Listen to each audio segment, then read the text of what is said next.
बिहार मंथन में आपका हार्दिक स्वागत है। यह है दिल्ली के जहांगीरपुरी में मस्जिद को शहीद करने की कोशिश। सुप्रीम कोर्ट के आदेश के बावजूद और मामला लंबित होने के बावजूद कागज नहीं मिलने का बहाना बनाकर मस्जिद को नुकसान पहुंचाया जाता है। जिस मकसद से बिना इजाजत जहांगीरपुरी में भगवा आतंकवादियों ने रैली निकाली थी, आपको सब पता चल चुकी होगी। जहांगीरपुरी में जो रैली निकाली गई थी वो बिना परमिशन के, बिना लाइसेंस के निकाली गई थी। दूसरी तरफ यह भी पता होगा कि मकसद कुछ और था।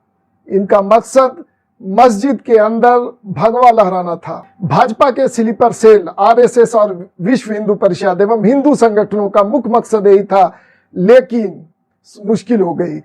वहां के लोकल लोगों ने इसका विरोध किया, मकसद तो उसका पूरा नहीं हुआ। तब भाजपा के स्लीपर सेल, आरएसएस, विश्व हिंदू परिषद एवं हिंदू संगठनों के ही मकसद को पूरा करने के लिए मोदी सरकार बनी थी और मोदी सरकार को बनाया इसी के लिए गया था। इन हिंदू संगठनों का मकसद जब पूरा नहीं हुआ, तब यह काम मोदी सरकार ने मस्जिद पर दिल्ली म्युनिसिपल कॉरपोरेशन के द्वारा बुलडोजर चलवा कर करवाया गया। असदुद्दीन ओवैसी ने भाजपा के साथ साथ अरविंद केजरीवाल पर भी सीधा सीधा आरोप लगाया है। आरोप में कहा कि अगर वो दुकान और मकान अनाधिकृत थे तो 7 साल से बीजेपी की सरकार क्यों सो रही थी। आम आदमी पार्टी पर सीधा आरोप लगाया गया, क्योंकि जो डिमोलिशन की नोटिस दी गई थी पीडब्ल्यू दिल्ली की, आप सरकार में आता है और उस नोटिस में कहा गया कि आप हमको मटेरियल दीजिए डिमोलिशन करने के लिए। देखें इस वीडियो में असदुद्दीन ओवैसी क्या कुछ कह रहे हैं। सोशल मीडिया पर आपके नेता, बीजेपी के नेता लेटर नहीं लिखे, नाम लिख करके ये स्टोन पेल्टिंग में था, इसका तोड़ दिया जाए। क्या आपका मेयर, आपके अधिकारी बीजेपी के नहीं कह रहे हैं मीडिया के सामने आकर ये लोग इन्वॉल्व हैं, घर तोड़ दो? फिर वो जो तलवार लेकर नाच रहे थे, वो जो मस्जिद में जाकर झंडा लगा दिए, आपको अगर घर तोड़, जो गैर कानूनी आप तोड़ रहे हैं, उनका गुनाह क्या होगा? फिर आप 7 साल से सो रहे थे क्या? ये विजिलेंटी जस्टिस है, ये रूल ऑफ लॉ को कमजोर करेगा और ये अच्छा नहीं है इस देश के लिए। हमारा आरोप बीजेपी पे भी है, आम आदमी पार्टी पर भी है, क्योंकि जो डेमोलिशन की नोटिस दी गई है पीडब्ल्यूडी दिल्ली की आप सरकार में आता है और उसमें कहा गया उस नोटिस में कि आप हमको मटेरियल दीजिए डेमोलिशन करने का, आपके लोग भी एई जेई भी दीजिए। इतने एमएलए जीत कर आए, आपके कहां हैं एमएलए? पूरे भाग गए। क्या मौन व्रत पर बैठा है आपका दिल्ली का मुख्यमंत्री केजरीवाल? दिल्ली का फसाद हुआ 2020 का, तो गांधी वहां पर चला गया, गांधी समाधि के पास। अब आप मौन व्रत पे बैठे हैं क्या? दिख नहीं रहे आपको कि लोगों की बर्बादी? ये समझने की जरूरत है कि बुलडोजर इस देश में चल रहा है तो अहमद और अंसार पर चल रहा है। जब चुनाव आता है तो सब मोहब्बत के मजारे करते हैं। चुनाव हो गया, मकसद निकल गया, अब लगाओ बुलडोजर, तोड़ दो उसको। कोर्ट किस लिए है फिर? कैसे कोई सरकार जज, जूरी, एग्जीक्यूशनर बन सकती है बताइए? ये तो आप कोर्ट की क्या जरूरत है फिर आपको, जब आप खुद किसी को तय करेंगे कि ये क्रिमिनल है? अगर कोर्ट किसी को कन्विक्ट भी करता है इन पत्थर फेंकने वालों को, तो उसका घर तो तोड़ने का ऑर्डर नहीं देता ना कोर्ट, उसको सजा देगा। मगर आप एक्स्ट्रा कॉन्स्टिट्यूशनल होकर इलीगल, अनकॉन्स्टिट्यूशनल काम करके रूल ऑफ लॉ को कमजोर कर रहे हैं।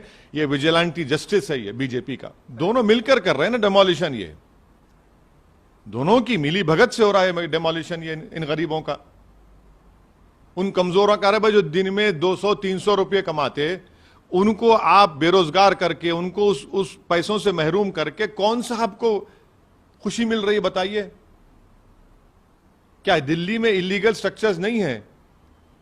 क्या दिल्ली में बड़े बड़े घर इलीगल नहीं है? मगर आफत आती है तो गरीबों पर, और खास तौर से मुस्लिम गरीबों पर। अरे चुनाव आते जाते रहेंगे, मगर जिसको आप उसके रोजगार से, जिसको घर से महरूम कर दिए, जिसको आपने रमजान के महीने में रोड पर लाकर खड़ा कर दिया, क्या दुनिया देख रही है कि कैसे वो लोग, एक छोटा सा बच्चा अपने बाप की फ्रूट शॉप की, फ्रूट जूस की दुकान में टेट्रा पैक के जूसेस के डब्बों कलेक्ट कर रहा है, कॉइन्स को कलेक्ट कर रहा है। कोई औरत पुकार रही है कि मेरा उसी पे घर चलता है। कोई कह रहा है कि गुप्ता साहब कह रहे हैं कि मेरे पास कागज हैं उसके। ये इनकी तकालीफ नहीं सुन सकते बीजेपी के लोग? इनको नहीं नजर आ रहा इनका? इतनी हेट्रेड क्यों है इन लोगों को? बिल्कुल गैर कानूनी है। इसलिए तो मैं कह रहा हूं ना कि बुलडोजर जुरिस्प्रूडेंस का एक आगाज बीजेपी ने कर दिया है। ये विजिलेंटी जस्टिस है। आप कोर्ट्स को कमजोर कर रहे हैं। क्या कोई सरकार तय कर देगी कि कौन क्रिमिनल है, उसका घर तोड़ देंगे? फिर कोर्ट्स किस लिए हैं? फिर आप होते कौन है बोलने वाले? कल आप सरकार नहीं रही, कोई और सरकार आ जाएगी, वो बोलेगा नहीं बीजेपी वाले क्रिमिनल है, घर तोड़ दें घर उनका। कहां जाएगा देश? किस रास्ते पर जाएगा? आप देश को लेकर किस रास्ते पर जाएंगे? ये एक सडिस्टिक प्लेजर ये लोग ले रहे हैं। मगर मैं इनको बता रहा हूं कि जब गरीब रोता है ना तो अल्लाह की रहमत जोश में आती है। वो उनके छोड़िए, वो तो वो सब वही कर रहे हैं, उनके बारे में मुझे बोलना नहीं। सोशल मीडिया पर लाखों कमेंट आने से ऐसे देख लिया जैसे हिंदुत्व के आतंकवादियों की जिनके दिलों में खुशी है, लेकिन वह भूल गए अब्दुल के साथ गुप्ता जी भी पीछे रह गए। मुसलमान पहले से ही भारत में मुर्दा हो चुके हैं, जिसकी वजह से अब सरकार खुल्लम खुल्ला विरोध करती है, मुसलमान के खिलाफ खुल्लम खिल्ला खिलाफ काम करती है, मुसलमानों के खिलाफ खुलकर अब कार्रवाई कर रही है। पूरा घिनौना चेहरा बीजेपी, आरएसएस और अन्य हिंदू संगठनों के सामने आ चुके हैं। मुसलमानों पर जो बुलडोजर चलाए जा रहे हैं, गरीब मुसलमानों के ऊपर जो बुलडोजर चलाए जा रहे हैं, कानून के आदेश के खिलाफ, कोर्ट के खिलाफ, संविधान के खिलाफ मुसलमानों पर जुल्म किया जा रहा है। जहांगीरपुरी विध्वंस के खिलाफ सुप्रीम कोर्ट में वरिष्ठ अधिवक्ता दुष्यंत दबे ने क्या कुछ कहा, आप देखिए, हमारे स्क्रीन पर चल रहा है।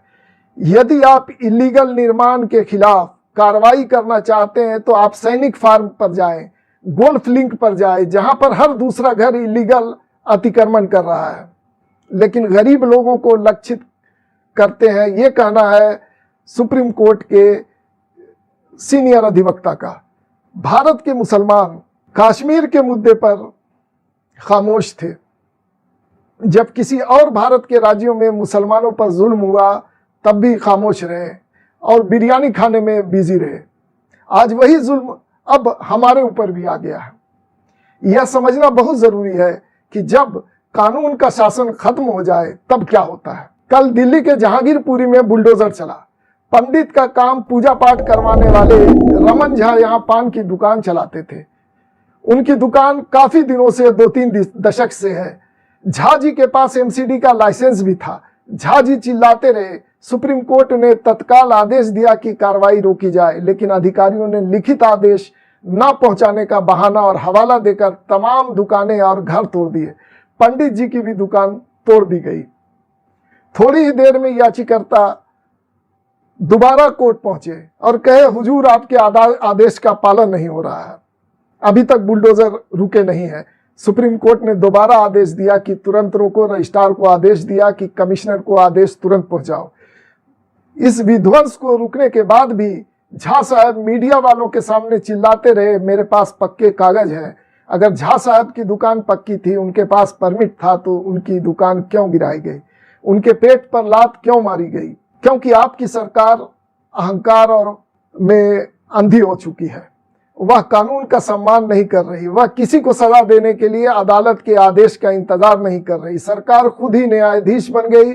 सरकार अपराध कर रही है। वह समझती है कि मुसलमानों को प्रताड़ित करके हिंदुओं को खुश कर लेंगे, लेकिन ये भूल है। अभी भी कई लोग इसे गलत मान रहे हैं। बुलडोजर चलता है तो बहुत से हिंदू ताली बजाते हैं, बहुत लोग तारीफ करते हैं। आज दिल्ली में गुप्ता जी, झा जी, शर्मा जी समेत कई हिंदू भी रेल दिए गए। आजकल चुन चुन कर मुसलमानों के घर पर बुलडोजर चलाकर कट्टर हिंदुओं को बहलाया जा रहा है। मूल्य टाइट है। अगर कानून का शासन रहेगा, अगर अराजक समाज बनेगा, अगर कानून और अदालत का सम्मान नहीं किया जाएगा तो उसके शिकार सब होंगे, उसके कुछ नताइज होंगे। एक तालिबानी समाज में कोई सुरक्षित नहीं रह सकता। यह सबक लेकर अपने संविधान, अपने देश और समाज के साथ एकजुट होने का समय आ गया है। इसी पर राहत इंदौरी मरहूम साहब ने एक शेर याद आ गई उनकी। उन्होंने लिखा था, बहुत पहले लिखा था, जो जहांगीरपुरी के मामले में सटीक बैठती है। लगेगी आग तो कई घर आएंगे जद में। यहाँ पर सिर्फ हमारा मकान थोड़ी है। भारत में कोशिश ये किया जा रहा है कि यहाँ के मुसलमान को जज्बाती बनाया जाए, जो ऑलरेडी आरएसएस एंड बीजेपी से शदीद गुस्से में है और नाराज भी है। तो भाजपा चाहती है कि मुसलमानों के गुस्से को एक्सप्लॉइट कर अपने मर्जी का काम कराया जाए। और भाजपा सरकार ने पूरे भारत के हर राज्यों में मुसलमानों को उकसाना शुरू कर दिया है। कभी कश्मीर में धारा 370 के नाम पर, कभी बाबरी मस्जिद राम जन्मभूमि के नाम पर, कभी 3 तलाक बिल पर, कभी हिजाब पर, तो कभी अजान और हनुमान चालीसा के नाम पर। यह बात समझने की है, सरकार ने बिल्कुल क्लियर एक लकीर खींच दी है।